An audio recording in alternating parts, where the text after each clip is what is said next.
Here's to the finest crew in Starfleet. When it comes to my crew, you won't get any argument from me. This is a parody. Paramount owns the song. Welcome to The Greatest Generation. It's a Star Trek podcast by a couple of guys just a little bit embarrassed about having a Star Trek podcast. I'm Adam Pranica. I'm Ben Harrison. Big episode today, Adam. We got the kickoff. I mean, the real kickoff. The temporal Cold War sort of soft launched in the pilot, but now we're making it official on Maine. And on top of that, we've got a bunch of packages to open, and we have to do a power hour today. Yeah, lots to do. Why don't we get started, Ben? We can't put this off anymore.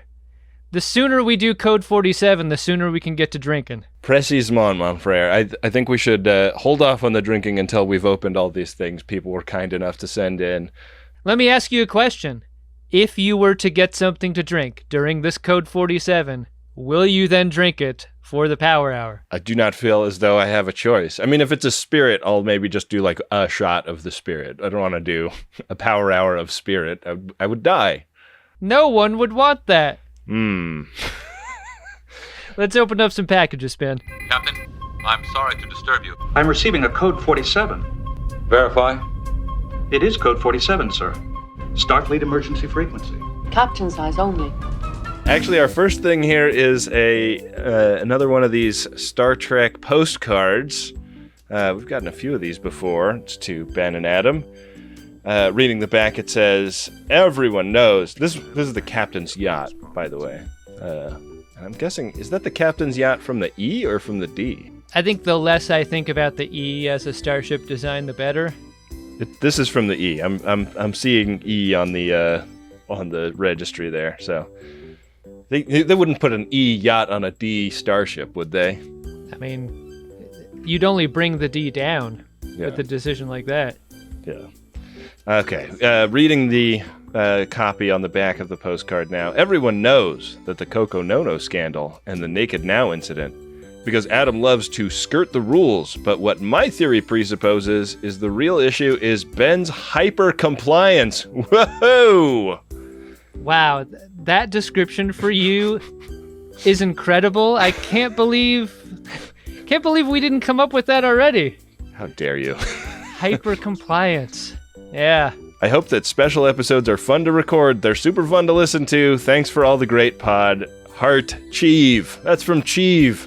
Hey, one of our good FOD buddies, the Cheeve, with an incredible observation and really, I think Ben's catchphrase. I mean, my new catchphrase is, Cheeve, you're dead to me! What a gift Cheeve has given us just now. Tremendous. So the next packages we have here are kind of a matched set, and these are both from Defested, out of Parts Unknown. And I noticed that they both have these beautiful some Maker's Mark wax stamp things. Yeah, and if you look closely, that's our logo there. Incredible! How did you do that? We gotta get some of those stamps. I know. How the hell do you get one of those? How does Defested have one and we don't? Defested has a lot of things. You say Defested is from Parts Unknown. I'm not gonna dox Defested. He's always from someplace interesting. Yeah. In my experience. Yeah, true. Okay, I have a note here. Oh, this is to you. Hey Adam, happy belated 8-year podiversary. As a podiversary present, here are some custom wax seals that I designed, printed, and painted. You each have 3. One with the show logo, one with the Starfleet insignia, and one with your initials. Using wax seals takes some practice, but I've put a few tips for you below. Here's to another 8 years of dick and fart jokes by 2 guys who are embarrassed to have, but who should also be incredibly proud of having excellent Star Trek podcasts. Defested. Wow. Thanks, what a Defested. Nice thing. What a nice thing to say. Defested has included these little... I mean, they have wicks, so they're candles. I guess you light the wick and let the wax drip onto the thing, and then oh, this is interesting. So we've got two little, like, like the kind of baggies you would buy, like, a twomp in if you were buying drugs. And in one is a handle, and in the other are three, I think, magnetized little guys that go on the end of the handle there. Yeah, it's sort of like a bingo dauber situation. Sure is. Yeah, you could daub Greatest Gen Bingo very easily with these. You also got a Starfleet insignia, and the like relief on the design is a lot shallower than I would have expected. But there's your AP with a Starfleet insignia. It's so really cool. Now we do have wax seals of our own, Adam. Finally, at long last. I love it. Thanks, Defested. Thank you, Defested. You got a cool array of colors here, and presumably I did too. In the interest of time, I guess I'll leave mine sealed and move on. But thank you, Defested. That is super cool. Really great stuff. A real talent on the 3D printer, Defested. Absolutely, yeah. All right. Next package we have here is from Afton C. out of Arlington, Ma.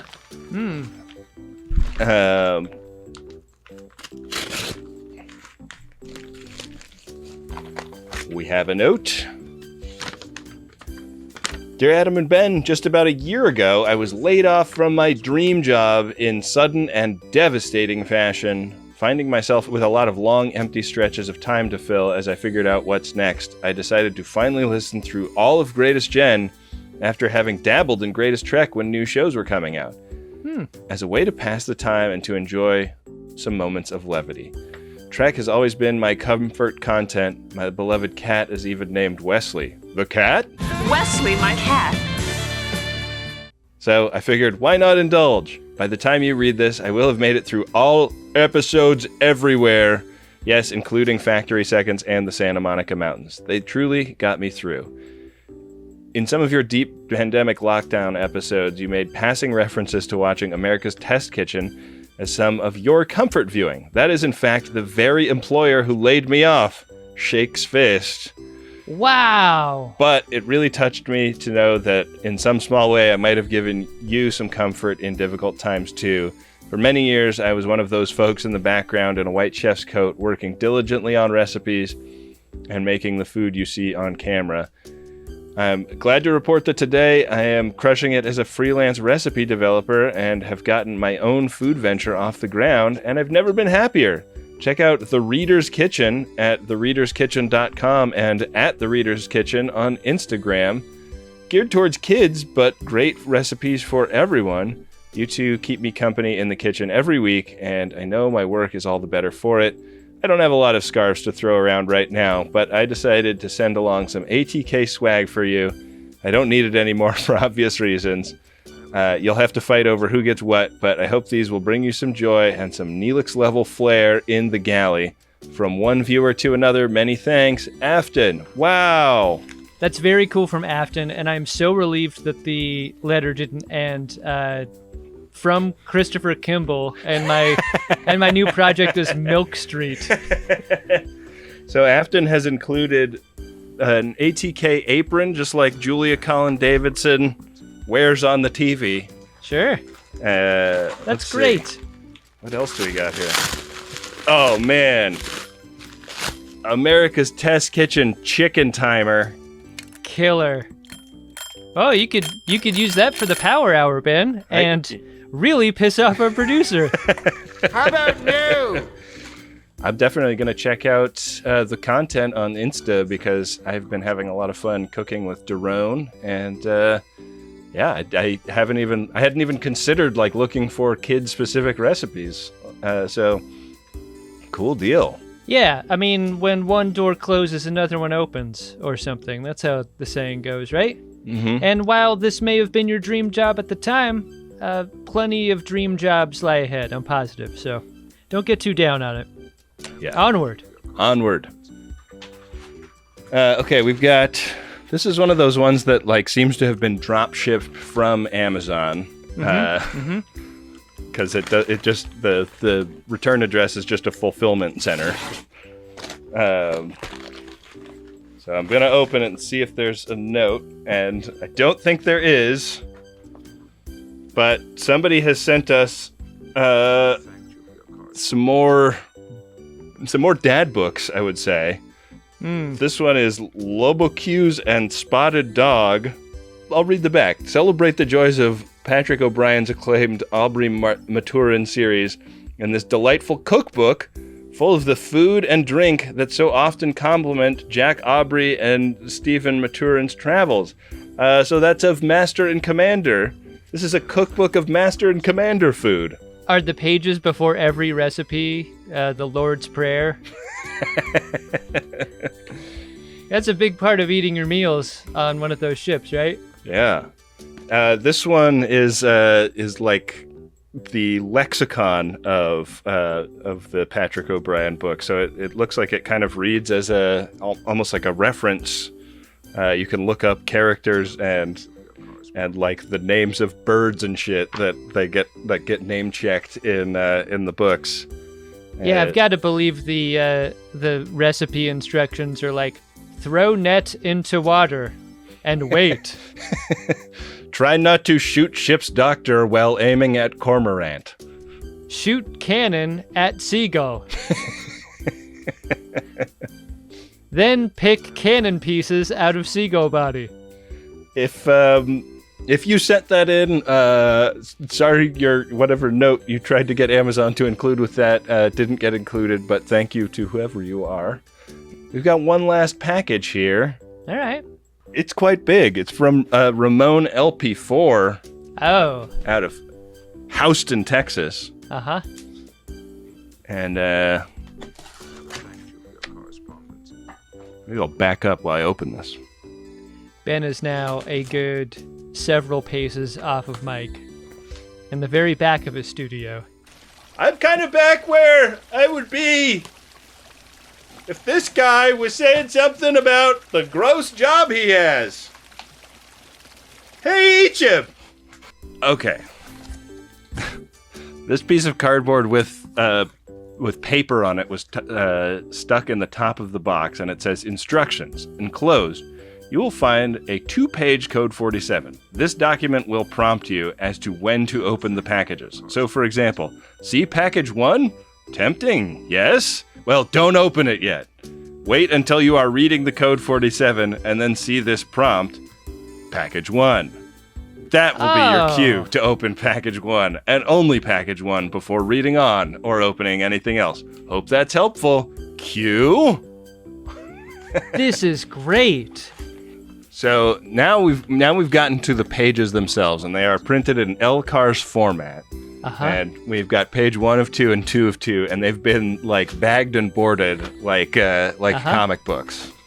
Does that suggest to you that the contents inside this box are wet? Or at least a jelly consistency? I think they're going to be. So, dear Admiral Harrison and Ensign Pranica, thank you for your continued support of our expedition in the Shackleton Expanse. The Dauntless is currently on shore leave after the Klingon-Andorian hockey incident. The crew, as always, looks forward to your subspace communiques, which are a huge morale boost. During a patrol mission, we encountered a spectacularly breadboxed Romulan commander who met with our senior staff in a rare moment of goodwill. The commander left behind a completely safe and benign package for you and said, "This is the only glitter bomb TM Admiral Harrison deserves. Package 1. Oh my god, I'm so nervous. But I know that Ramon LP4 is a cool friend of DeSoto. This could be Ramon LP4's heel turn. Really good. Okay, so first of many interior boxes here.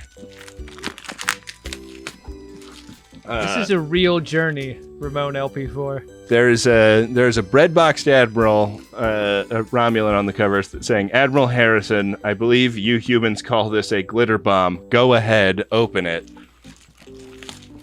I just want to say for the record that it has been said several times that what it is inside this is a glitter bomb. Yeah. And yet you proceed. And yet I persist. You get what you get, Ben.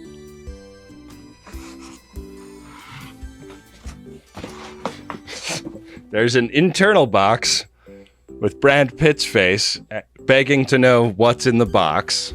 Ben, you should call your wife immediately.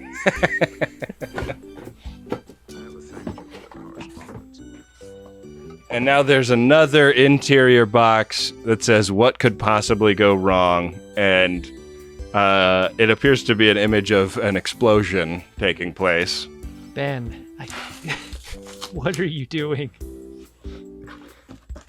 And inside, a Blu-ray copy of the smash hit Mariah Carey film, Glitter. I never thought I'd be so happy to see that in our lives. Wow, what a relief. I mean, I guess it was kind of a bomb, right? It didn't do super well at the box office, did it? It's a glitter bomb. It's a glitter bomb, literally. Figuratively. Oh, man. That one. Yeah. That. Amazing. Terrence Howard was in this movie. This is presumably before he reinvented math. So it's like that now, huh? You know, a lot of his ideas make sense. Yeah. Is he on the commentary track? I think I'd like to listen to that. Yeah, it sounds good. All right, let me move some of this stuff out of the way. Thank you, Ramon LP4, for not destroying my office. So there's a second package in there, and the letter's going to go on to introduce that, yeah? Yes.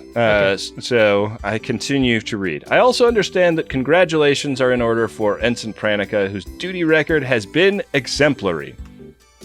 I want to go on record as saying that I resent that you're Admiral and I'm Ensign in this scenario. Hey, man. Your fleet is... I would never serve as an ensign in your fleet, Ben. Heavy lies the crown. It's a lot of pressure up here at the top, and I'm sure. Count your blessings that you got that bunk and very few responsibilities. I prefer admirals with calendaring skills. Despite dodging Coco Nonos and various pizza heists, Ensign Branica's commitment to Starfleet ideals and bits inspires all ensigns everywhere. It is my great honor to bestow to you something Harry Kim can only dream of and Garrett Wang can never win in an auction. Package 2. How about this? Which Blu-ray DVD will this be? It's a little bit too small to be a Blu-ray DVD. We're talking, kind of like, I don't know, 3 decks of cards stacked on each other size box here. God, I'm just looking at myself on camera. I really have bacon collar, don't I? What happened to this collar? I don't know, man. I look like shit. And I'm about to look shittier after this power hour. You're getting so swole. Your huge neck is probably ripping up your shirts as you put them on these days. I'm just going to throw this shirt away after I barf all over it at the end of this power hour. I got weird plans for this one, Ben. My wife saw me loading up my little 6-pack cooler to take out to the office, and she was like, "You have been so sick lately. If you get sick again, no sympathy, no help." No guard tower. No electronic frontier. I mean, how is that any different from any other day? See, that is something I would have said that you would never say, and yeah, good restraint by you. I didn't get in a fight before getting on mic today. We have a little jewel box here, Adam, and I'm gonna hold it up to the camera and open it. You gonna get down on one knee? Wow. Wow. I've been promoted. I've been promoted to solid dot and circle around dot. Yeah, these are, I guess that's, what is that, Lieutenant Junior grade? Think so. Yeah. Rank pips? I'd love to put them around my totally baconated collar. Beautiful. There's a little light in this jewel box, Adam. I like that a lot. That's at that. Cool. Classy as hell, Ramon LP4. The work that went into this. It's amazing. It's so incredible. I'm so grateful to the FODs out there who put any sort of effort in at all to tell us how much they like the show. Amazing. Okay, the letter goes on. Speaking of the dream, package 3. We're already into package 3. How many packages are there again? Looks like at least 4. But boy. this is 3A. Oh, God. And it says, live the dream, be the Hasselhoff. Sure. Oh, and 3B is inside here, but let's open 3A first. That's only right. There's a note on this. It says, you hold a rare print copy of Beach Patrol, though Tiny D6 does still sell the ebook version. Read it, learn it, live it. Seriously, it's a lot of fun, especially as a one-shot with friends. I bookmarked a few things to give you a flavor of what the tone of this game is, and I hope you enjoy and treasure it as the Santa Monica holodeck sim you've always dreamed of. Also, be sure to give a shout out to author Alan Barr. He did some great work here. P.S. I left you a flash drive with the PDF version that came with the book and some other related files that are available on Tiny D6's website. So this looks like it is some kind of tabletop role-playing game based on Baywatch. It is the tabletop RPG of sun, surf, and safety. That sounds great. Oh man, dramatic slow. So I'm looking at some of these bookmarks. Dramatic slow-mo moment. Once per episode, each player may declare a dramatic slow-mo moment when they are about to roll for a test. The player must describe the action of their lifeguard being as descriptive and dramatic as possible. Instead of rolling, the player automatically succeeds at the test, just as if they had rolled with advantage and gotten 3 6s. Wow. I like this a lot. Yeah. I would have enjoyed playing this even more than TMNT back in the day. I know. There are all kinds of adventure generators. This kind of looks like you can kind of Mad Libs your way toward generating an adventure if you're DMing or whatever. There's a Sharkicane event that can happen. It's a stamina 14 plus boss. A massive water spout has lifted up a massive amount of sharks and is whirling them around the beach. There's all these great illustrations in here too. Oh, I like those. What fun. Lots of hunks and babes. I'm sure lots of nuck.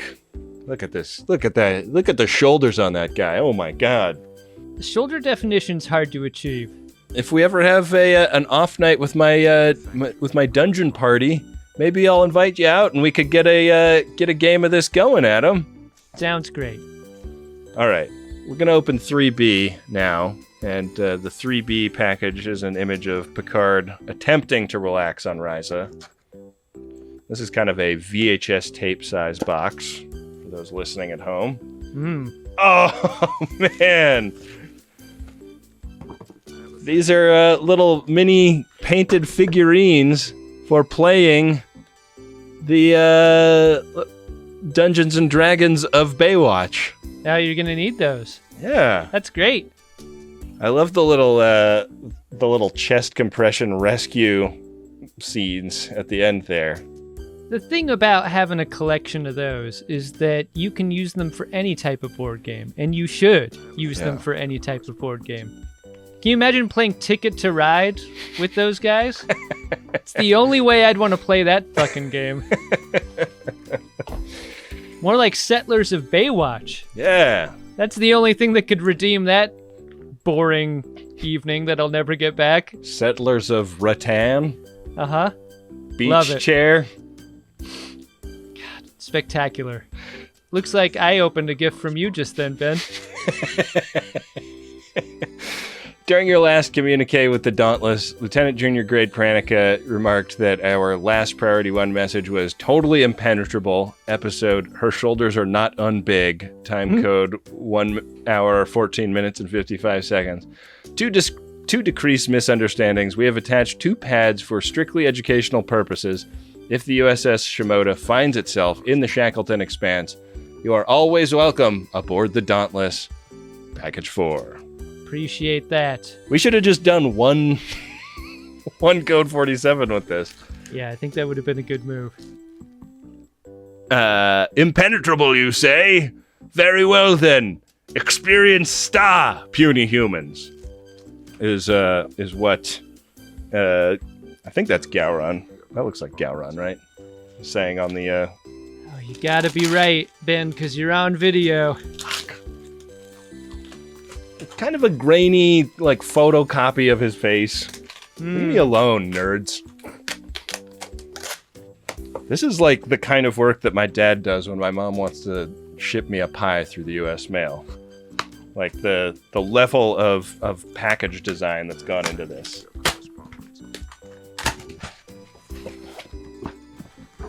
Oh man! It's Star Trek Adventures. Yeah, this is the role-playing game that Ramon LP4 must be playing. I think that's a game that you could play with the Baywatch figurines, no? Oh yeah. You kidding? Your DM has got the little map on your card table. You start moving those guys around. There's a sub box in here of the time they played a D&D like game on Lower Decks. Oh boy.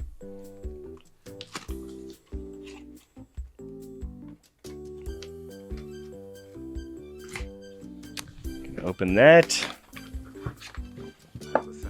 Wow. This appears to be the player's guide for the self-same game. Beautiful. Wow, yeah, it looks really nice. Learn how to like level up your characters and what all the character classes are. Looks like a hardbound and embossed kind of thing with the Starfleet emblem. Look at that. It's really nice. Gorgeous. Gold? Maybe some gold leaf? I love gold! Wow, thank you so much. So, I'll just finish this message quickly. The entership from her captain, Jeff, to our security chief, Lieutenant Commander Zala Ruth, to our chief engineer, Lieutenant Eru Russ Kristen, to our helmsman, Lieutenant Tior Ansel, to our science officer, Lieutenant Temu Mun Joe, to our chief medical officer, Dr. Latha, Ramon LP4, and the rest of our crew, Kyle.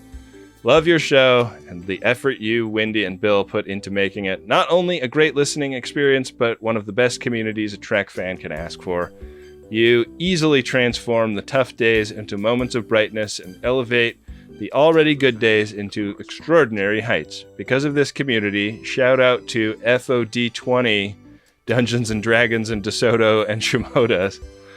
We are approaching our 3rd anniversary of adventuring together every Wednesday.